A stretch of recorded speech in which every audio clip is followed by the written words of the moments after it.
might be one of the most exciting things from the 2003 Hulk. It might be. It might be the most exciting thing from the 2003 Hulk. It might be. But welcome to a brand new episode of Granny's Peach Tea. We're opening up with Set Me Free from the 2003 Hulk soundtrack, which is our movie tonight, because we're in a Hulk kind of mood right now that we're going to be going through for a little bit. So we're going through that, but we got Scott. This is from Scott Weiland and Slash. So we got some talent here on the track. So we got that. Thanks for joining us. If you're joining us on the Facebook live stream, if you're joining us on YouTube, if you're joining us on Twitter, or wherever you find the audio-only podcast, thank you so much, as always. But with me for episode 75 of Granny's Peach Tea, as always, is Jason. Jason, you seems like this is bringing out some rage in you. I don't know. I'm feeling very angry right now. I'm trying to subdue it. I'm trying to keep my Bruce Banner here, but thinking about this movie with Hulk dogs and lots of other absorbing man. No. All right, no, I'm okay. I got it under control, guys. I'm always angry. That's the key. Yeah, there's a lot to talk about with this film that we're gonna get to. We're gonna get to at the end of the show, but we got some stuff that's coming up right now. We got some good stuff. But Ed, I want to talk to. We talked last week, and I had asked if Farachi is going to give us a big all expenses open bar bash on our 100 episode, right? And so then I was hanging around. The PCP mansion, because we're like the Avengers, guys. Those of you at home don't know. We'll hang out together in the PCP mansion and trade stories, of all of our podcasting heroic adventures. And I was talking to a good friend of the show, Eric, and Eric said 100% Farachi is on the hook to give us a party open bar. That's wow. That's what Eric said. And Eric has been a long-standing PCP member for a long time. I take the man's word, all right? I mean, he's putting himself on the hook right now, because I also want to know, where is this taking place? Because we're spread all over the place. We got the New York people. We got the Florida people. I don't even know where Ashley is. Ashley's somewhere else, and then Don is in Arizona or something like that. Well, I think what happens is Farachi flies us all out to Florida, right? Isn't that it? All expenses paid. Okay, that works for me. That works for me. I'm just saying. I don't know. These are rumors. These are rumors I heard around the PCP mansion. That's all I'm saying. That's where it is. So Tim is jumping in. Ashley's in Indiana. That's where it is. I said it somewhere in the middle. All right. So look, sure. Hey, Central. Sometimes the Avengers and the West Coast Avengers got together somewhere in the middle of a party. You know what happened. I know what happened. Rick knows it. Rick has the comic where it happened. Yeah, and Rick, who is in Florida, would probably want to go and fly to the West Coast to be one of the West Coast Avengers. I think he would, actually, yes. He absolutely would. There's no question about it. All right. Let's just jump right into it then. We're going to jump in with Harley Quinn Season 3, Episode 7. And Jason, what kind of Harley wackiness did we get into this week? This is crazy. But first, guys, I don't want to be a conspiracy theorist, but this is bad news. Moon Knight was not in the credits for this DC Harley Quinn show, and that's freaking me out. Because I don't know, you read the buzz on the internet about Moon Knight not being in the credits. I didn't see him here either. Are they erasing Moon Knight from history? Maybe. I'm scared. Maybe but anyway, I'm throwing it out there. But no, this is as always a fun show, a fun episode. It starts with Ivy is going into the green looking for Frank, and it's completely draining her. And Harley's watching a talk show with Ratcatcher, who is fallen in love with a rat, and she's like, "Is he doing that rat?" Which I love that. I love depressed Bruce Wayne playing his guitar because Catwoman broke up with him. He's got the cap on, and he hasn't shaved in a while. He's wearing a Batman t-shirt. He's playing sad guitar. And normally, I'd hate that kind of shenanigans with Bruce Wayne, but this works. I think you let it go for this show. I think we kind of let a lot of things go for the show. Yeah. You have to. It's just because it's funny. Like it works. And so the A plot of this, because there's an A plot and a B plot in this 23-minute cartoon. They go all out for us this week. Is it Harley Quinn? A plot is Harley Quinn is going to go kidnap Bruce Wayne because they know he has Frank, and bring him back to Ivy so they can torture the location of Frank out of him. In doing so, she runs afoul of Batgirl, who is texting her and trying to be her BFF, and they're having this weird moment of, are they friends or are they not friends? And so they get into this fight, and then they get kidnapped by Jervis Tetch, which on the portrayal of the Mad Hatter as this like creepy, like pervy guy who's trying not to be pervy. They have a moment where Harley Quinn gets out of there, realizes she's Batgirl's friend. Kapow, kapow, kapow. They're friends. They're free. She then goes kidnaps Bruce Wayne. That's the A plot. I'm going to go through the B plot, and then I'm just going to give one problem I have with this episode. Okay. B plot. The shark, King Shark, goes down to his father's funeral, whose father was a piece of shit, and him and his one brother, the one sibling he didn't kill, who was Prince Shark, get together. They're having laughs. They're getting to get together for a good time. He passes on the kingdom to him, his brother, and his brother is going to sell it to Ocean Master so he could put up like condos and shit underwater. And they get into it, and King Shark murders his brother to stop this from happening. I mean, hysterical through and through. And my only nitpick here is, and I only remember this because I watched this show maybe last summer completely, and I remember it because I really enjoyed it. They did reveal to everyone in season 2, their No Man's Land season, that Bruce Wayne was Batman. And Harley Quinn definitely fucking knew that. So for Harley Quinn to say, "What's the big deal? He's just a billionaire baby or something," it's like, Harley, guys, writers, you actually, she knows he's Batman. You got to give me something better than that. Yeah, that's a bit of a problem. That's a bit of a problem, even on a show like this. It's look, if you set this is what I always say. You set the logic of your world up, I will buy into it. If you betray the logic of your own world, that's where you lose me, and that's the thing. You set up in the logic of this world, Jim Gordon's an alcoholic, pathetic piece of shit, and Batman is a whiny crybaby. Okay, that's the logic you've set up. I buy it, but you don't establish something that important that everyone knows who Batman is, and then forget it conveniently for a plot thing. That's all. Yeah. Well, that's pretty much it. It's either lazy or they're not paying attention to their own show. Woo! Sorry about that. Thank you. So, yeah, and you don't want it to be the one, because if you want me to follow your show, then you need to follow your show. At least. Exactly. So, all right. But overall, real fun stuff. I mean, it's not an exceptional episode, but it's fun. Yeah, no, which I think all the episodes we've gotten have been fun. Even the ones that maybe aren't like top notch, like the orgy of the Court of Owls that we had a couple of weeks ago and anything like that. But chef's kiss, exactly. That was a fantastic. Yeah, it really was. All right, so then we'll keep it moving on, and I believe we have a special guest with us to whose favorite Marvel character is the Hulk, and we'll go ahead and drop our spoilers thing here. Is Tim Tabala. Tim, what's up, dude? Tim. We can't hear you. Tim, the rage has snapped your voice. Oh, you're back. What's going on, fellas? How's everything? Good. How are you? Another wonderful day in the neighborhood. Are you cold? It's cold in here. Yes. I got out of the shower too, so it's cold in here. Got the AC blasting.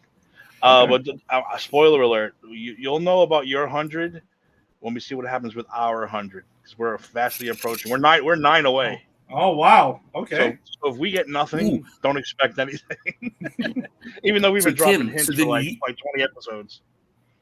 Tim, you and Eric should then now pick up on my strategy of creating a big web of lies to make Faraci feel like he has to give us something. Like I Well, made up that whole conversation with Eric, right? We make up conversations with me. It's reciprocity. we requested one thing. We want belts with PCP 100 championship belts. Now I told them you don't have to go out and buy them. You can have your kid make them for all I care. But I want a belt delivered to my house for the 100th episode. So we'll see if it happens or not. I don't know. That's a lot of pressure there, man. I told is him a a lot month of ago, pressure. 2 months ago, Okay. 6 months ago. I told him. So Just we'll gotta see. get that kid working on it then. We'll see what happens. Put the kid to work. All right, well, let's go ahead and let's jump into it. We're going to talk about She-Hulk Attorney at Law, Episode 2, which pretty much is Jennifer starting to deal with the fact that now everyone knows that she's She-Hulk. Get some more Bruce Banner, which I know Tim's going to get pretty amped up for right now because it does lean into some of the stuff that we were talking about after we speculated with Episode 1. But overall, I mean, not too much Hulk in this one. It's really just a quick conversation on the phone, but still where he is. I guess let's start off by talking about those. So Jennifer gives one of the funniest conversations of her conversation with the Hulk. Yeah, one of the funniest. Yeah. So the main thing is, well, not the main thing because that kind of tells you how big this thing could be. And I just hope we're not getting set up for something that's not going to happen. But the funniest thing, though, is the conversation they're talking about when they're reflecting back to Harlem and the Incredible Hulk, where Ed Norton had played the Hulk movie we covered last week. Love it. And he literally he says, yes, I was a different person back then, literally. And Jen breaks the fourth wall and kind of like laughs about it. And yes, they're referring to Ed Norton playing him at that time, which was great. And I heard of the literal part was ad-libbed by Mark Ruffalo. Nice. Well, not in the script. And that was perfect. And it's such a She-Hulk way of acknowledging that. Mm-hmm. Because She-Hulk's a comedy, right? So we can acknowledge it. It's funny. They do something like that with Abomination, which I want to point out when we get to him, where they kind of comedic it up. And I think it's a perfect way to acknowledge that. And I also love when he's talking about his relationship with Abomination. He's like, no, he wrote me a real heartfelt. This is my favorite part of the episode. He wrote me a real heartfelt letter, like expressing how sorry he was. We're good. He wrote me a haiku. It was sweet. The idea of Abomination writing a bunch of haikus now is pretty hilarious. That's why it's my favorite. One of my favorite parts of this episode. But then we see though where Bruce is, and Bruce is on a Sicarian ship in space, leaving. Where apparently he lost the phone dropped in, but he was already picked up when he was in space already. So I guess parts of space have good cell phone coverage, others not so much. But he's on his way. Listen, it's not as egregious as Superman 4 and people going in space and breathing and talking and stuff like that. So I'll kind of let that go. Look, I'm willing to hand wave this one. Yeah, that's fine. It's an Avenger phone on an Avengers or a alien ship that probably has good satellite coverage or something. I don't know. I'm just pointing. Yeah, well, whatever. It's not. Yeah, it's not really that important at whatsoever. But it looks like he's going back to Sakaar to apparently deal with some shit that happened while he was there, which is lending itself and leading to potentially World War Hulk type stuff that we could be getting down the line. Jason, you seem like you're not in with this. No. I have a question. Right, it's not that I'm not into it. Right, I would actually love to see. I as I said last episode, I got really into the Hulk through the MCU. I was never a big fan until I started to see him in the movies. But so let's say we get a World War Hulk thing, or let's say we get something else that is equally as cool and interesting on Sakaar. Where do we as the audience get to see it? Because they're not allowed to make Hulk movies. And is Hulk is one of these guys where they're dipping his toe in TV? Are they going to just go and say, okay, he's TV now? And if they do that, are they allowed does that get around the Universal thing? So my only concern is how we're going to get these cool Hulk stories with this weird fucking Hulk embargo from Universal. Yeah, I'm hoping, praying, and I'm sure Tim is as well, is that they are working on some sort of deal to finally get out of this thing and something where everybody wins and we can actually get it. Because, yeah, you're right. I agree with you. Don't set up something that huge and you can't fully deliver on it, or you got to kind of half-ass it, or make it a B plot in somebody else's movie. Right. I don't want to see suck. like I don't want to see World War Hulk as the B plot and Thor 6, jerking off or whatever Thor 6 is going to be. I don't know. Yeah. I don't know why I went so crude. Well, I heard one of the strange things that Universal is dealing with this because they have a whole Marvel section of their park, and Disney wants them to pull it, and they're like, "We're not pulling it." So I think that's a huge, major part of this argument between them two, which is dumb. I mean, Disney, who cares if they got a Marvel section? Who cares?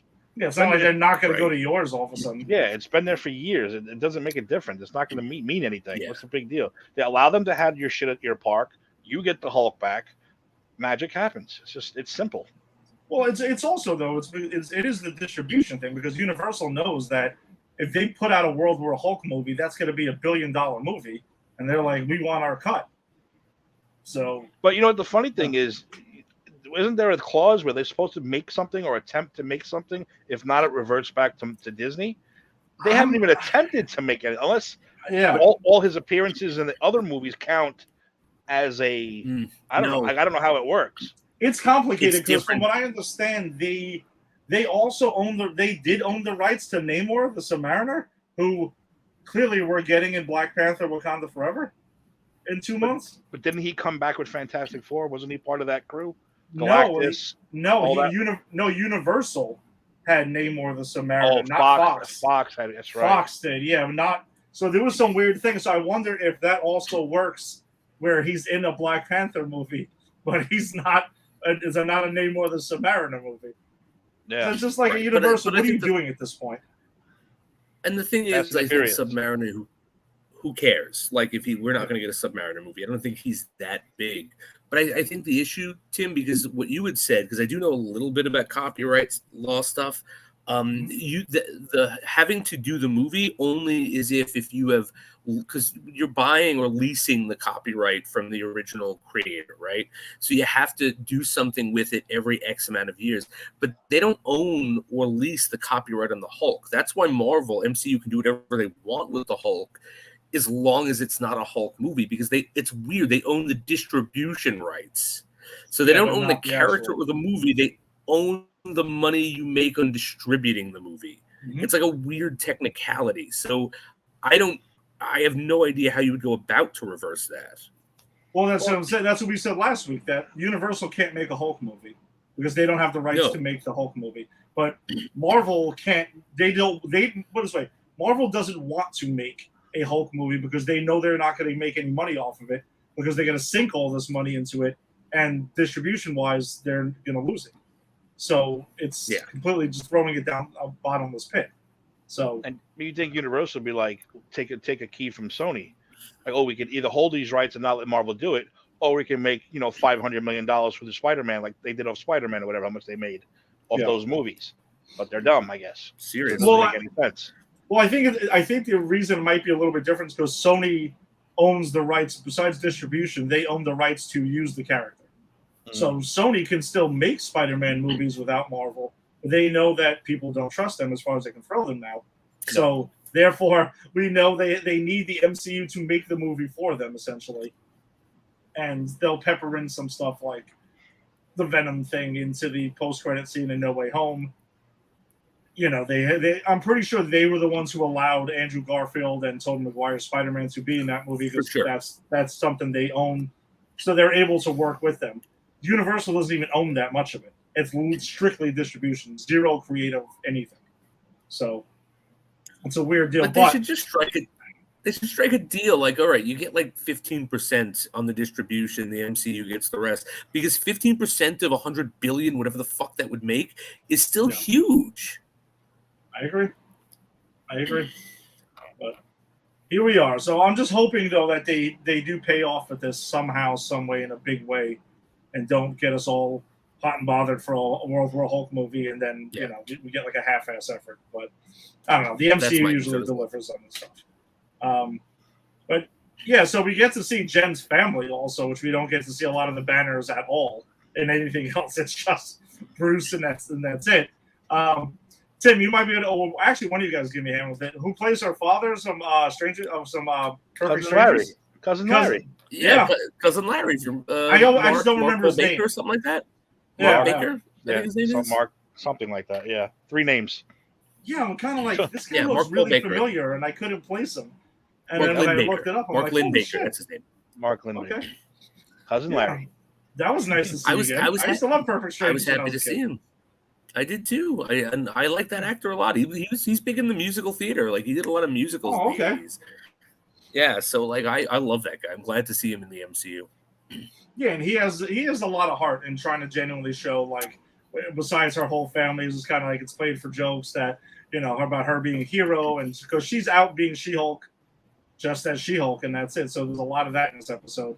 And he was the heart of it, though. He genuinely wanted to know what she was going through, checking in on her, how are you really feeling, and stuff like that, because she admits that she's dealing with a lot, and it's kind of giving her some trouble. So I thought that was nice to see, and it wasn't just strictly played for jokes.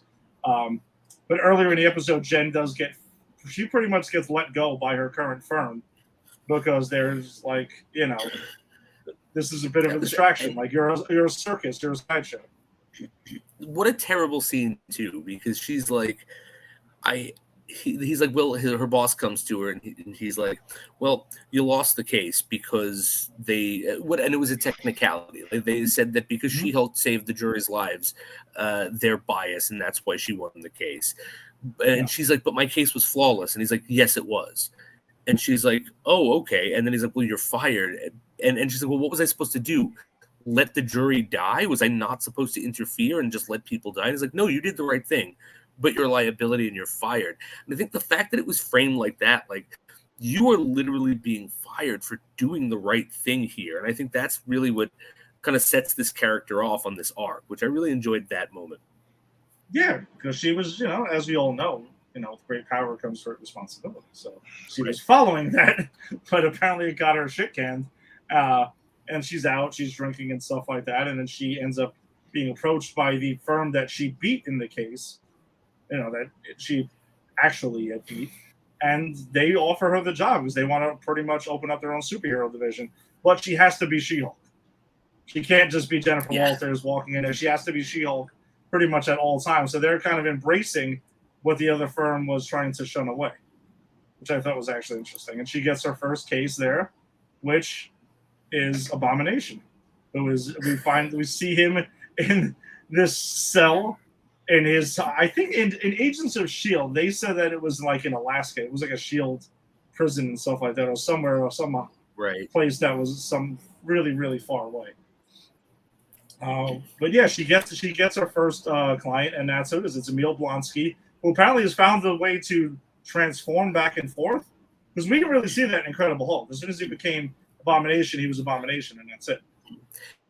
Yeah, but I think it's safe to assume, and I think this is what they're going off of, is like, he's like the Hulk in the sense that he transforms because of rage and anger, and we don't see him go back and forth because by the end of that movie, like, he is rage and anger. He's not going to transform back, but you know, he's like meditating. We, you know, spoilers for the end of this, but also Shang-Chi. We know he's working with Wong, which I'm sure has a lot to do with this. And even when we see him here, he's like super like chill. He's like, no, I choose to be who I want to be. And I kind of like that they've done that with the character and allow him to go back and forth like the Hulk. Yeah, great. Tim, what did you think? Yeah, and you actually feel bad for the guy after he tells his side of the story with, with General Ross. You know, this is my job. They told me to go get this guy. I went and got this guy. They told me they were going to make me. They made me this, but you know, it didn't turn out that way. You actually feel bad for him. It was good to see Tim Roth again. I haven't seen him in a long time, and he was looking a little old, but he was great. He was great in the role. He was looking funny. He had me laughing a little bit, and like I said, you kind of feel bad for the character now all of a sudden. So yeah, it was really good to see him again, though. No, that's both you guys make great points, because the way he sees it is, he even says it, I thought I was the good guy. You know, I was going ahead and stopping this unstoppable problem for the U.S. government, and it got flipped on me. But Jennifer looks like she's planning on using that as his defense. Yeah. which I thought was actually pretty For cool. sure. We're gonna get to see that. And I like that she buys it. Like, she's not like, oh, this is bullshit. She's like, no, that makes sense. No, that's true. And as he lays it out, it absolutely does make sense. Something I want to point out about this scene is he gives and I only know this because we watched the Ed Norton Hulk a couple weeks ago. The he gives his introduction of who he is word for word, but in this almost comedic, like, isn't this ridiculous way that Thunderbolt Ross does? Like, Russian born, raised in England, Secret Service for the Americans, lent on government to the military. Like, it's almost word for word the same thing, but his tone is like, oh, he's not even taking his origin serious. That's fucking great. That's a good point. I actually did not pick up on the word for word part, but that's really good. That's really smart. Get a quick comment from Alex here, who is going to sleep. He's got some school tomorrow, Yep. but just wanted to drop a comment saying he also feels bad for Abomination as well. Man, Abomination, not the villain I would have thought we were going to get sympathy for in the MCU anytime soon. I feel bad for Blonsky, not necessarily Abomination. Yeah. Well, yeah. Well, look, when you cast Tim Roth, you got gold. I mean, Tim Roth's like an excellent actor. Oh, he's the man. He's money. Come on. $10. He calls Jennifer Walters Honey Bunny at some time during the show. Oh, I love it. That's for sure. For sure. But did you guys pick up on that? He has like seven women who want to marry him, and he wants to, like, his dream is to get out and start his compound where he could be with what does he say? The 7 loves of my life, with the 7 women of my 7 soulmates, or something like that. And just watching him give this speech in his Crocs, and he's kind of looking like old, and he's like really chill. They could not stop laughing. I do love his new look, though, that they kept it from Shang-Chi. More comics accurate as well. Mm-hmm. Me too. But speaking of Shang-Chi, if we fast forward to the end of the episode, though, there is a problem with that because apparently Abomination had escaped at some point and is just kind of coming and going, and I'm assuming that's where Wong comes into it, because we know Wong is in the series. And do we think he's escaping? I don't think he's escaping. I think they're taking him out for the fights and then putting him back in. But I think they noticed. Kind of thing. But I think they noticed. What I meant is, like, they just notice he's gone. Yeah. At some point, so they're not. That's probably where they're going to get an explanation. And I think that's how Wong gets introduced, because they're going to find out why he's coming and going. Like, why is he coming back? Also. Mm-hmm. So I think that we saw a snippet of that in Shang-Chi. But you're right, for the fights that were going on, and I guess that'll tie that whole thing in together. And I'm going to say this is all Wong's fault. I really think that Jennifer, because I was looking at this, because you actually get to see Jennifer Walters, like, after she takes this job and very confidently says she 100% thinks she can get this done and this is going to be great. And she puts the TV on and she sees this Abomination breaking news. I started looking at that is like Jennifer Walters. And if I were her, I'd pull in, look, that is Wong's fault. You have the Sorcerer Supreme popping in and out of your jail, and you're going to blame my client when he's obviously being abducted by, I'm sorry, checks notes. Again, the Sorcerer fucking Supreme, guys. I love Wong, but this is all on him. Jennifer Walters needs to win this case. So we think we're getting Wong episode 3? Since I think it'll tie right into that? Probably. Yeah. I think so. I'm very curious to know how Daredevil's going to tie into this whole thing. Dude, I'm dying for him. I cannot wait to see him in this. That's what I'm really waiting for every week. Because he got the yellow. He got the yellow one too. He's rocking the yellow hat. I was like, yo, he's rocking the yellow. I want to know the explanation of why the yellow. Like, they're going to give some sort of brief thing on why that happened. I can't wait. But Tim, so are you satisfied with the amount of Hulk we're getting in She-Hulk as well? I hope there's no more. Honestly, I hope there's no more. Okay. I hope the next time we see him, he's back to Angry Hulk. Again, Smart Hulk is fun. He's enjoyable, but it's not what I want to see. Especially if he's off doing Sakaar stuff, and he has this, like this comic book they're going to follow where he has a kid. The kid gets killed. He blames. I don't know. It's going to be weird how they explain it, because he blamed the Illuminati. That's what we mentioned last week. Yeah. The kid's death was framed as the Illuminati was fault. That's why he came back and decided to kill everybody. I don't know how they're going to do that. But yeah, I hope the next time we see him, he's Avengers 1 Hulk. Yeah. All right, Ultron Hulk, not no more smart guy. But yeah, Well, I agree. I'll take Ragnarok Hulk. I really liked Ragnarok Hulk. You know, he can communicate, he can speak, he can like there's thoughts, but he's also still a ball of rage. if I had to pick between Ragnarok Hulk or Smart, I'll go Ragnarok all the way. So But I want to see. I want to see him pissed, real pissed. Because even like if you notice in Endgame, he looks real tiny. He looks insignificant in that battle. They didn't really use him much. He looks smaller than the Hulk was supposed to look. I think not as 18 feet like the next one we're going to talk about, but I mean he looked terrible in Endgame. So I want to get back to the first Avengers or Ultron or even Ragnarok Hulk. I'm done with smart guy. So that's just me. No, I think we talked about it last week. I think we kind of agree with you. Where we would like to see some more, Hulk smash again and see some of that as well. Yeah, I wouldn't mind him being the not the villain, but the bad guy. He loses control. He just can't control himself, and he goes on a rampage. And then that's an excuse to get a lot of heroes together without having an Avengers movie. But that's a good excuse, kind of like Civil War was. You know what I mean? It's the same. It's going to be the same type of movie, I think. Well, in I believe it was phase 6, they only said there were 3 movies coming out, but there are dates for other movies that are unannounced, which I'm assuming will be D23. Which, Tim, when is D23? I know that's soon. That's usually end of August, so it's got to be soon. Yeah, it's got to be soon. The next about a week or two. So yeah, we'll be talking about those announcements when they happen. But maybe we get the World War Hulk or whatever they want to, Avengers something or other, and then I don't know, whatever they're going to call it. If they got to keep working around Universal's BS, but they could call it Avengers World War. Leave out the Hulk part, and then World War She-Hulk. They actually were doing a comic World War She-Hulk though, like recently, or something like that. Yeah, there is one coming, or it came out already. So there was something that they were doing with that. I guess maybe she loses control and stuff too, and starts tearing shit up. But all right, you got anything on this episode though before we move on to our movie? World War She-Hulk. What about that? Oh yeah, we got to do the Easter eggs. Yes. All right. So go ahead, Tim. Drop some Easter eggs. Well, obviously the most one that everyone's creaming their pants over is the newspaper article that subtly says "Man with razor claws gets to fight in bar." So there is number 2 reference to the mutants, thanks to these TV shows on Disney Plus. I mean, it's got to be Wolverine, obviously, but some people are saying it's actually referencing X-Men 1. I don't think so. Why does it have to be X-Men 1 bar fight? Doesn't make any sense. Yeah, doesn't make any sense. No, that doesn't. Why would X-Men 1 exist in this universe?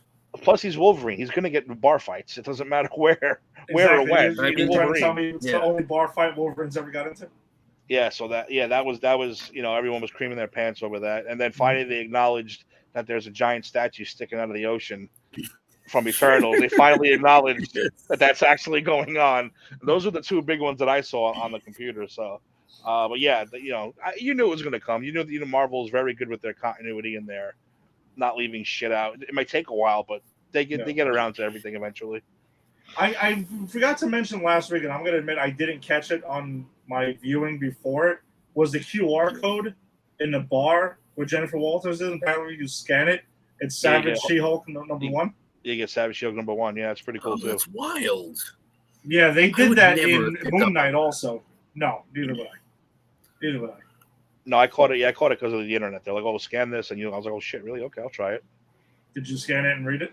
Not yet. I haven't done it yet. I'm going to though. Yeah. So, all right. Jason, I'm sorry, man. We're gonna have to do this. Actually, Tim, I'm really sorry because the last time me and you talked about this, you were quite angry. What, 15 years ago, whatever it was. Yes, whatever it is, because I remember your big thing was, I watched the movie and then the last 20 minutes I'm just like, that movie ended there. That was it. Like after San Francisco, you pretty much movie was over. Yes, I should have ended it. That doesn't make the rest of it good, But it would have made it. I thought it would have made it a better movie. If they would have ended it right when he turns back to Bruce Banner. End that movie right there, because what happens next is just. If you want to look up overacting, just look up Nick Nolte in this movie. All right, and Tim, I'm going to say it. But I'm going to disagree with you.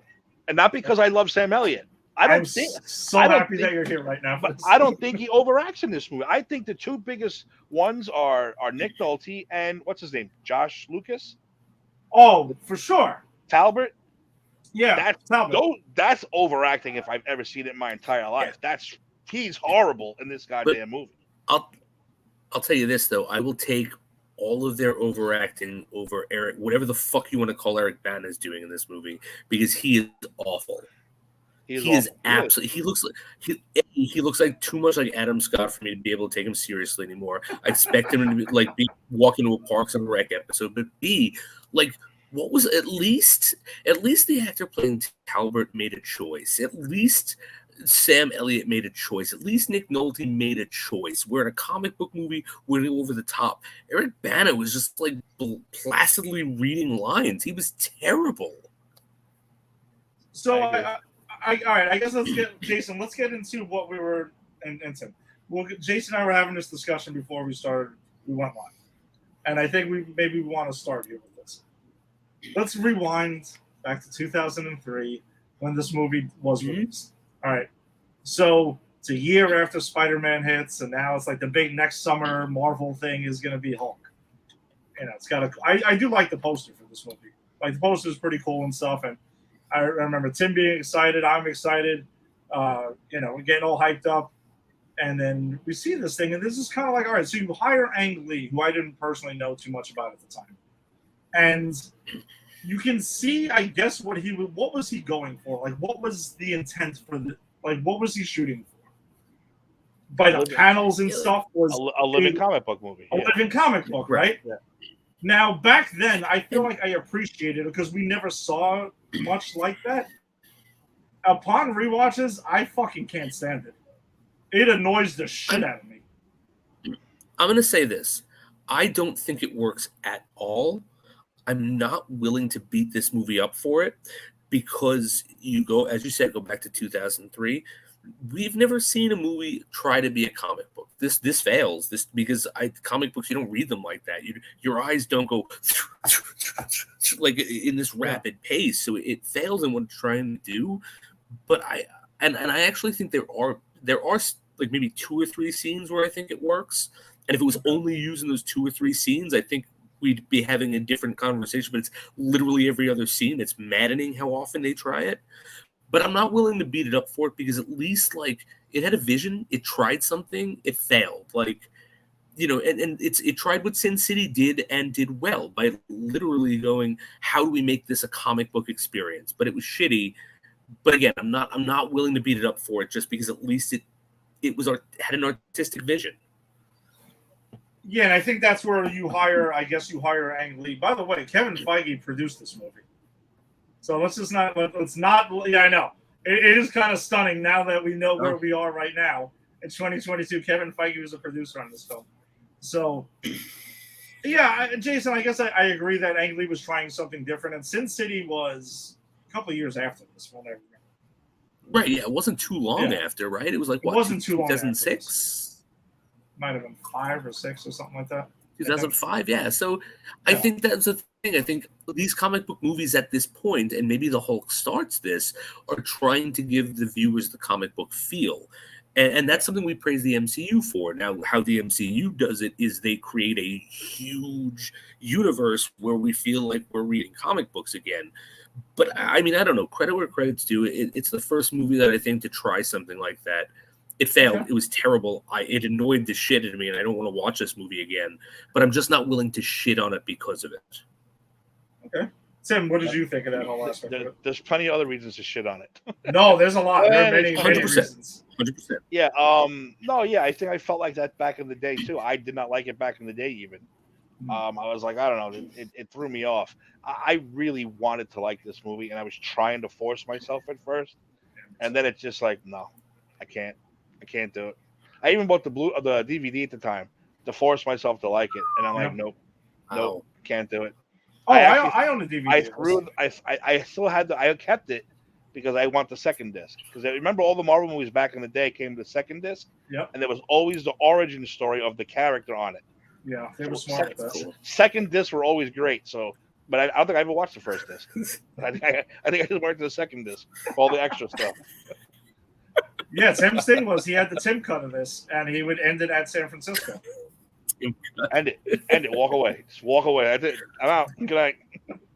Doesn't make it good, but it makes it watchable. Exactly. It doesn't make it good. It just makes it more tolerable. Yeah, okay, fine. That's how it ended. Goodbye. See you later. So I guess we can look at Ang Lee. It seems like Ang Lee at the time probably went to Sam Elliott for Thunderbolt Ross, who I don't think he's miscast in this, but I just think there's some overacting. And I think that, yeah, you're right. Nick Nolte as David Banner is completely out of his. Well, I mean, Nick Nolte's. General, but that's the thing. That's Nick Nolte. That is the Nick Nolte energy you get. And again, you put yourself 2003. You're telling actors like Nick Nolte and Sam Elliott you're doing a comic book movie.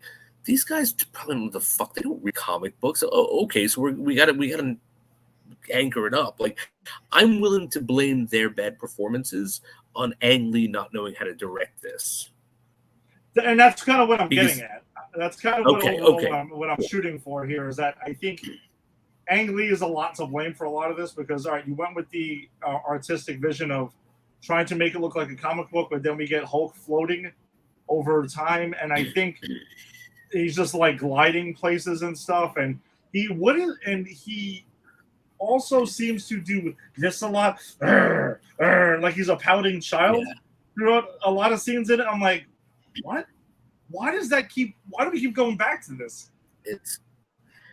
And I'm willing to bet that was because he's trying to do something artistic. That's what it is. Like, and I don't think it works. Like we talk about, if we want to talk about like just the beginning of this movie, right? Like pouting children. Like, why did we need to see Bruce Banner's origin story from literal conception through the birth canal? Like, because he's definitely going for something. He's trying to touch on the abusive childhood nature of the character in the comic book, which I dug that he was trying that. But like, I don't need to see the moment Nick Nolte comes in his mother. I don't need to see that.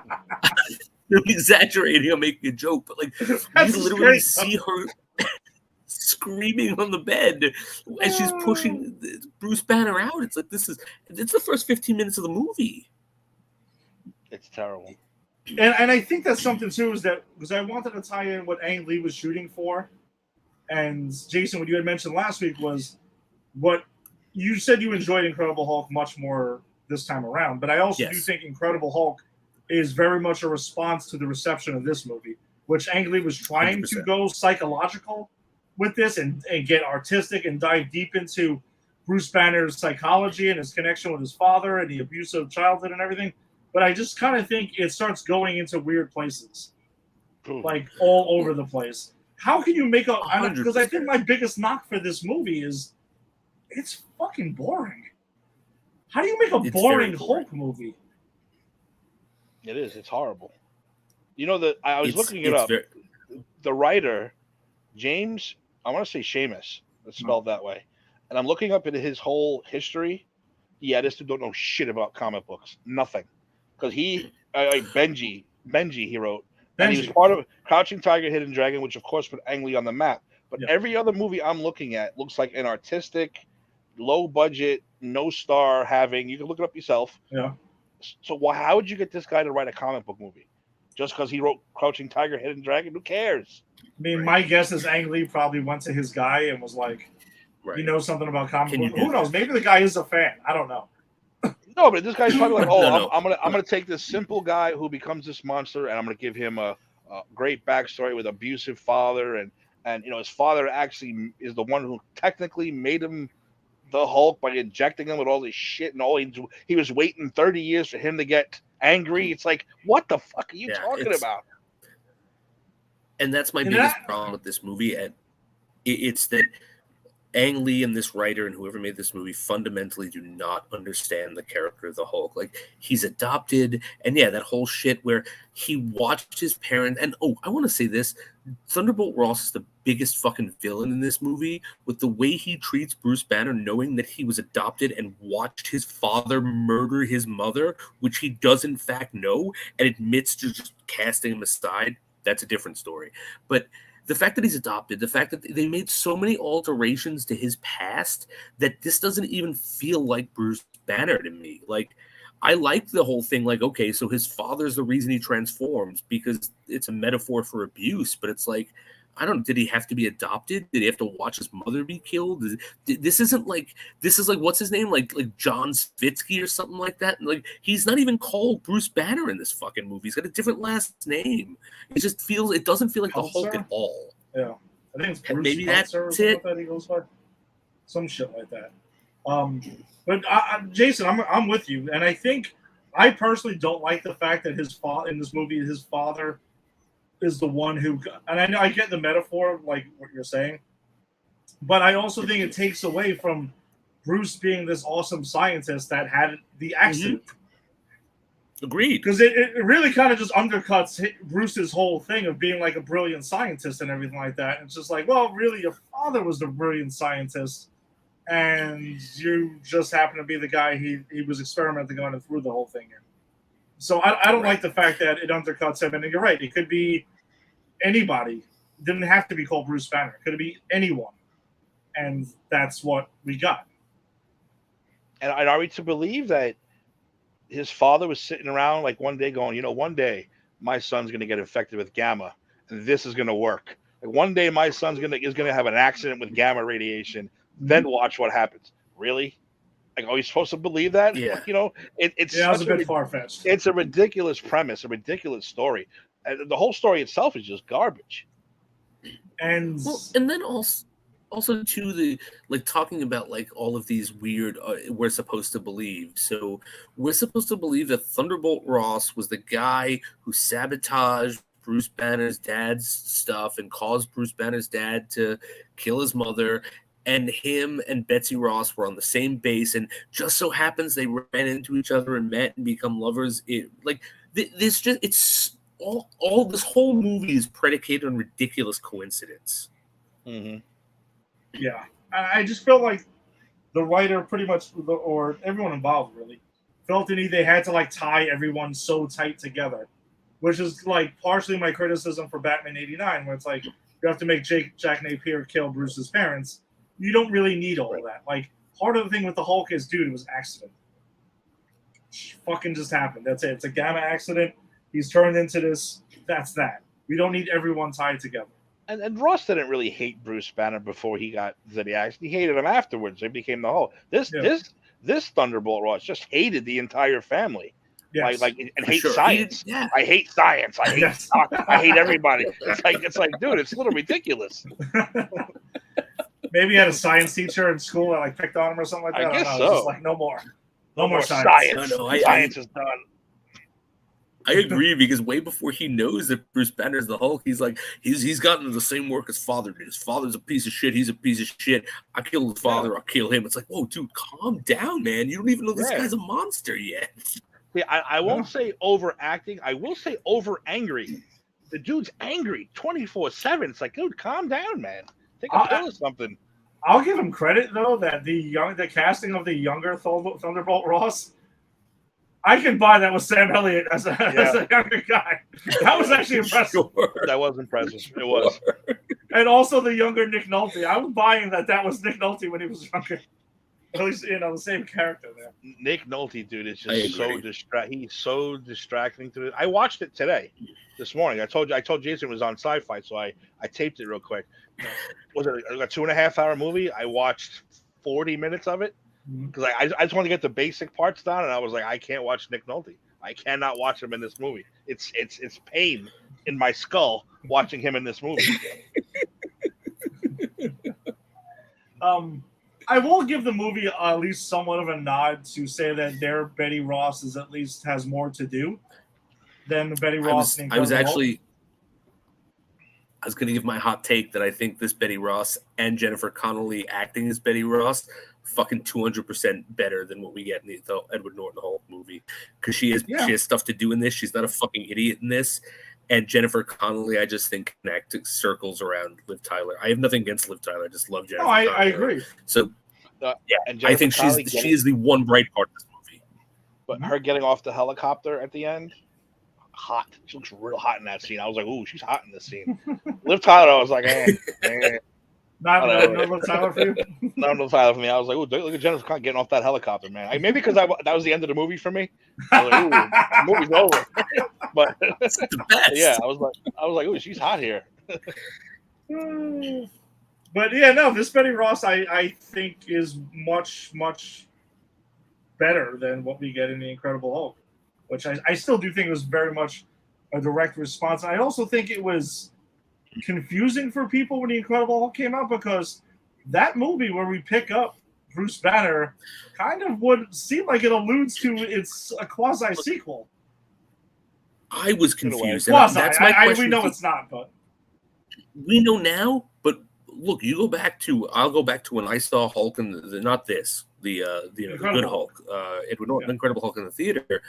I remember thinking, because again, this is before I knew what MCU didn't exist. This was Iron Man was just another stab at a Marvel movie for me. It was just another stab at a Marvel movie. I didn't know there was big machinations from Disney and Kevin Feige.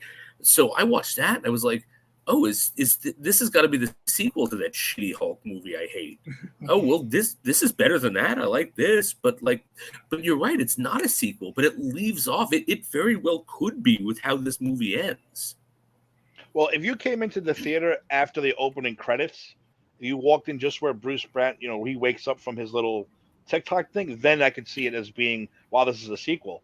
But I think the opening where they had the old 1978 show where he's in the machine, and I think that's why they filmed that scene. Like, we have to make sure people know that this isn't a sequel to that pile of shit without doing the whole origin over again. That's why they shot that one little scene, I think. Because otherwise, you could have walked in late and been like, holy shit, this is a sequel to that pile of crap. Yeah, I just thought it was an interesting choice by the Incredible Hulk to start off like that, even though, like I said, when you get into the details, that's clearly not the case. But we do get Eric Bana saying in Spanish, you're not going to like me when you're making me angry. You're not going to like me when I'm angry. Which I thought was like, I guess we're good at it. By the way, I laughed at that because I went, Eric Bana, can you act angry? Because you haven't this whole fucking movie. I don't know what you look like angry. Yeah, that's it. That's exactly right. I don't like you in anything. Now Talbot should have been the Hulk because that dude was angry for the whole movie for no reason at all. God. He might have been angry because he was in the movie.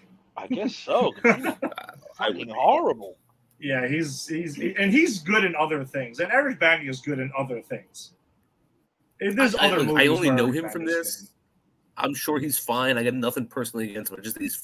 I think he is like one of the worst parts of this, and this is a movie with Hulk poodles, guys. All right, he is one of the worst parts of this movie, and it has Hulk poodles. That says everything you need to know about my opinion of him in this movie. I never saw Munich, but I heard Eric Bana was good in Munich. I never saw that though. Yeah, he's good in that. I didn't. He was decent in Black Hawk Down, and he was decent in. I didn't see that. Brad Pitt is Achilles. What was that one? Troy. No. He was pretty good in Troy. Yeah. I didn't see any of those movies, so that's why I don't know his work. See Troy. All right, Jason, your assignment now. Okay. Go ahead and catch up on Eric Bana. Oh, Jesus Christ. I can't take that. I got it. It won't take you. It won't take you long. It won't take you long. Troy, I think you would like Troy though. Troy's actually pretty cool.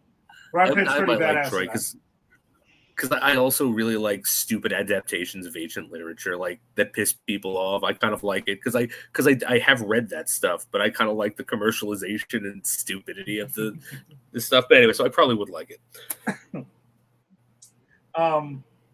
So let's talk about the Hulk poodles then, because I mean we've kind of covered a lot of the main characters except for Hulk himself, but I don't know. There's just with Hulk, it's just a lot of pouting and and I'm not going to kill the CGI. I don't even want to waste time on that because it's only. What's the point? 2003. Look, yeah. I'm gonna go so far as to say this. I think for 2003, the CGI is not bad. No, Oh, it's I don't fine think for it's what it bad. is. And I get actually, it looks like there was a Shrek on scene. steroids, but whatever. Yeah, it just doesn't age Whatever. well at all. And we're talking Doesn't like a age year well. later, it didn't age well. Like a year later, you're like, No. fuck, this is terrible, dude. But there were also huge, and I'm being fair. There were huge advances in CGI between 2003 and even 2004. Now, don't forget, Revenge of the Sith came out the same year. Revenge of the Sith came out the same year. Now, you might hate all the computer stuff, but that shit looked real. That looked way better than this. I mean, that shit looked real. Those space styles looked real. I don't care how much you like. You use too much of it, but still, shit looked real. Look, it looked way better than this, but it had a George Lucas Star Wars budget behind it. There was no way that movie wasn't going to make money, so they literally just shit money into that project because they knew they'd make it back. This was 2003, helmed by the Hulk. I mean, what was the budget on this? It certainly wasn't what those Star Wars movies were given. So you can do what you can do. I think I'm curious. Look it up. Yeah, I'm actually kind of curious to know what it was. Because I don't actually think the Hulk looks too bad considering when this was 137. There was a scene. 137, right? Mm-hmm. And it made 254. Okay. 245. Sorry. 245.4. Yeah. Yeah, but now to Jason's point though, that's still not like a great budget for like what this needed to be. No, I mean, look up the Star Wars budget that you were talking about. Like, how much money did that movie cost to make? I'm sure. Well, 137 probably went to tanks and the actors and all that kind of crap. Yeah. Like, my biggest problem with the Hulk in this movie, this movie doesn't know how to handle the Hulk. It doesn't know what to do with him. They have him fighting tanks and fighting helicopters and fighting fucking Hulk dogs. But they don't have him like doing like Hulk shit like that and I don't know. I guess because the Ed Norton one actually had Abomination, we got to see him do some Hulk shit. But like I don't know, they just don't know what to do with him. I don't think he's looks particularly bad. He's written terribly, and this movie again just doesn't know how to handle this property. Oh, I think usually for the first one I was okay with it because usually the Hulk fights the military because it's always Ross going after him. Right. So just like in the Incredible Hulk, he really fights the military for most of the movie. That's just the way it is. But if there was a sequel, you got to get a villain. Just like Abomination, you had to get a villain this time. You can't just have him beating up tanks and planes and all that other bullshit. So that's the problem with him too. You need a damn good villain for the Hulk. Yes. Well, I think what they tried to I think the main thing is they were trying to make David Banner the real ultimate villain in this movie, and I guess he was Absorbing Man for whatever that's worth. But it was stupid. It was like that was so stupid. I feel like he's not a villain in this. I mean, he is a villain in this, but the Hulk's not doing anything up until Tim has already shut the movie off and has declared it over. And that stuff in the desert is terrible. Like even 2003 CGI, that was like. I understand that you have to give me a Hulk that doesn't look as great because you have a budget, but you have to have a Hulk in your Hulk movie. You must do this. I get that, but it is unforgivable to give me like the Hulk fighting a fucking whirlwind lightning or whatever that it was. Rocks. The CGI was terrible. Rocks. It looked cheap. It looked bad. It's like, and they should have known this. You bit off more than you could afford in that scene. So like, yeah, they set the Absorbing Man up, but like I don't know, it's garbage and they don't use him correctly. The Absorbing Man in Agents of S.H.I.E.L.D. was 1,000 times better than this. 1,000 times better than this. And you're completely not even being fair. I'd say 1 billion trillion because that was actually the Absorbing Man, and this is Nick Nolte playing Eric Bana's dad who killed his mom and somehow gave himself absorbing powers. Big ass question mark. Who had way too many monologues. Way too many monologues for fucking Nick Nolte. I mean, this dude explained his entire life in this goddamn movie. When I was a boy, I chocolate milk for breakfast. Like, what the fuck are you talking about? I'm gonna be honest, that was actually a pretty good Nick Nolte for this movie. That was pretty solid. I kind of wanted to keep going now. Tell us about your dates. I got up this morning. I had an apple. Then I had a really bad headache, so I took a nap. That's it. Oh, that's great. That's my whole day. Did you guys pick up on? He's so bad. He gives the the villain monologue to Bruce Banner while Bruce Banner's in custody, while Thunderbolt Ross and the entire army looks on, and he is giving his fucking full-on Nick Nolte villain, I did this to you, I made you this, I'm gonna, whatever. And like Thunderbolt Ross, I thought you hate this guy. Why'd you even let him in here, let alone monologue as a villain? He monologued the dogs. He monologued Jennifer Connelly.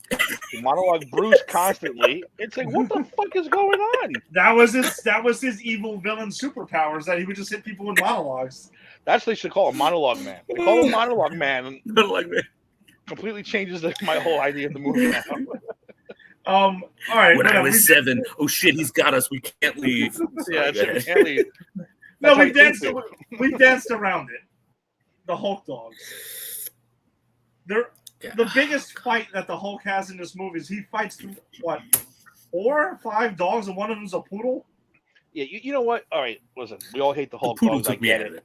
Yeah, the poodle ruins, it said this Hulk dogs isn't a good idea at all. No. But I thought it was cool how he punched one in the nuts. That was awesome. Yeah. He ripped one in half. That was awesome. But then you get the poodle. You're like, dude, really? The poodle? Yeah. The fucking. That's it. And again, Nolly with his monologue. The dog and the fuck. Shut the fuck up with the dogs. How do you have 5 pit bulls and a poodle? How do you get 5 pit bulls and a poodle? And how does he get them into that laboratory every night when he does his work? When nobody sees this, there's no security cameras that wonder why is the fucking janitor bringing in a horde of dogs? That's all like, these are my dogs. I didn't know it looked like Dog Fight Club. Yeah, it's like, this is Killer. This is Buzzer. This is Fifi over here. He's a fucking poodle. What? What the fuck are you talking about? You know what? I'm gonna say this, Tim. You're right. It's not the Hulk dogs that pissed me off. I'd have been cool with the Hulk dogs. It's the Hulk poodle. Because if it was like a Hulk Rottweiler, a Hulk Pitbull, a Hulk Doberman, give me some real fears. But like this guy's got I got a Hulk Chihuahua, I got a Hulk Pitbull, I got a Hulk Pug. Oh, that's dangerous. Watch that Hulk Pug. Hulk out. And you know what the problem it really too? takes you out.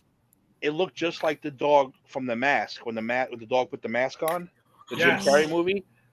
So that's Holy what it shit, takes you're you out of the right. movie. It takes you like, holy shit, You're it's right. the Mask dog.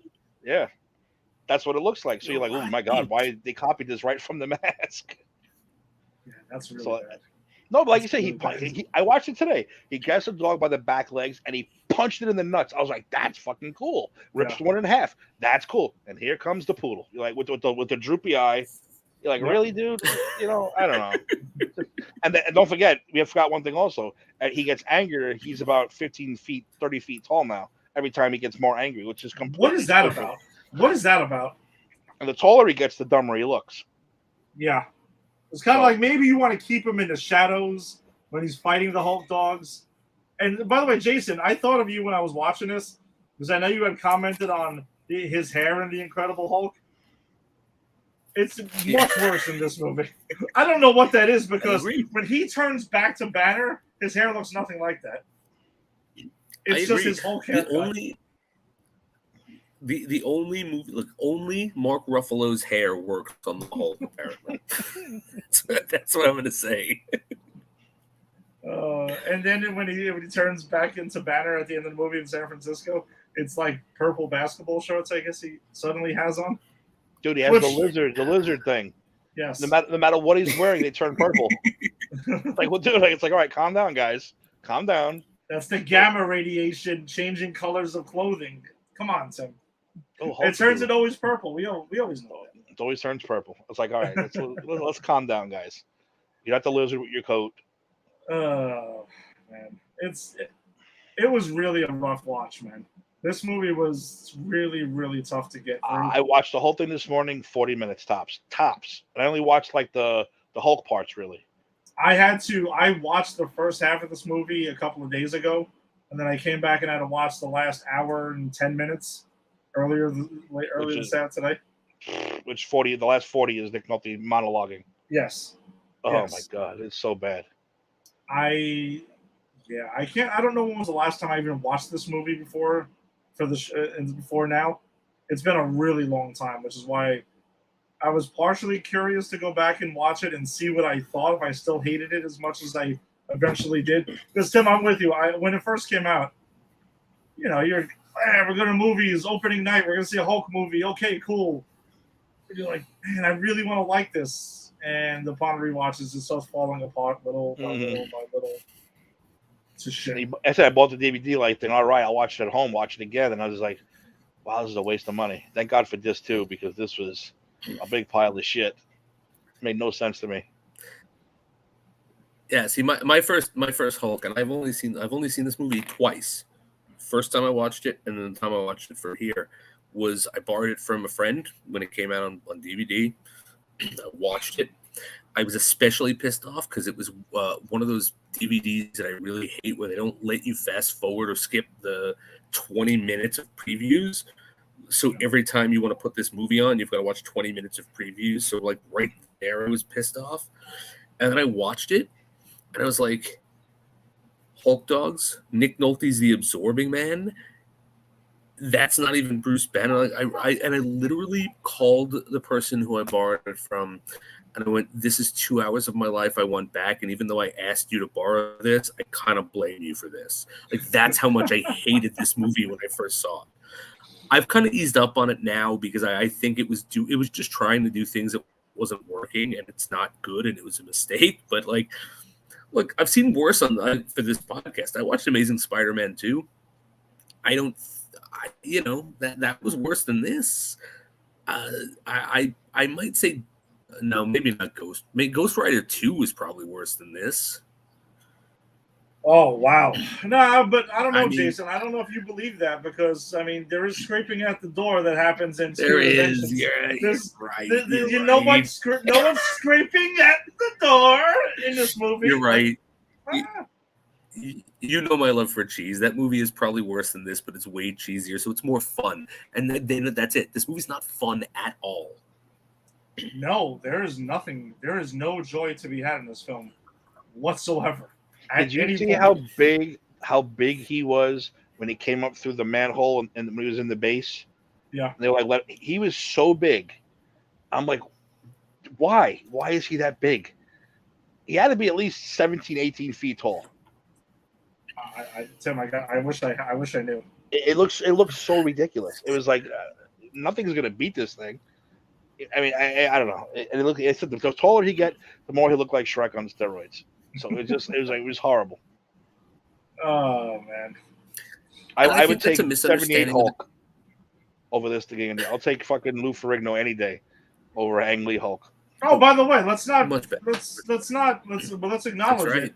Lou Ferrigno is once again a security guard in this movie, mm-hmm. which could also lead you to believe that The Incredible Hulk is a sequel to this movie because he's still a security guard. I think that was another thing that threw me off because again, when I saw this, when I saw The Incredible Hulk, I didn't remember this movie. So like that whole preview in the beginning of The Incredible Hulk, as far as I was concerned, that was just a preview of what the Hulk was. I didn't remember because I hated that fucking movie. So yeah, to see Lou Ferrigno again as a security guard, I'm like, I think this is the same universe. And his partner is Stan Lee in this one, which I thought was Great. Cool. I mean, whatever. Anytime you get Lou Ferrigno. Yeah, that was good. Yeah. Stanley's always good. It's always good to see Stan in anything. Of course. The Godfather. Fucking monologue, asshole. We got anything you guys else? Watch in the mid-2000s, Stan Lee had a show where it was a reality show where he made you into a comic book superhero. Yes. It was on Sci-Fi. Did you see this? Yes, I see. I've seen it before. Yes. You know what? I'm going to go on a YouTube rabbit hole at some point at 3 a.m, and I will post it to the page because it's insane. But if you love Stan the Man Lee, you have to watch this. It is. It was good. It was an average show, but he was always great on it. Well, that's the thing. He was, and the premise was so ridiculous. But anyway, of course. All right. Anything else on Ang Lee's Hulk before we wrap this one up? Let's never, like Homer Simpson said, let's never speak of this again. I know of one thing. Talbot would have been murdered like 6 times.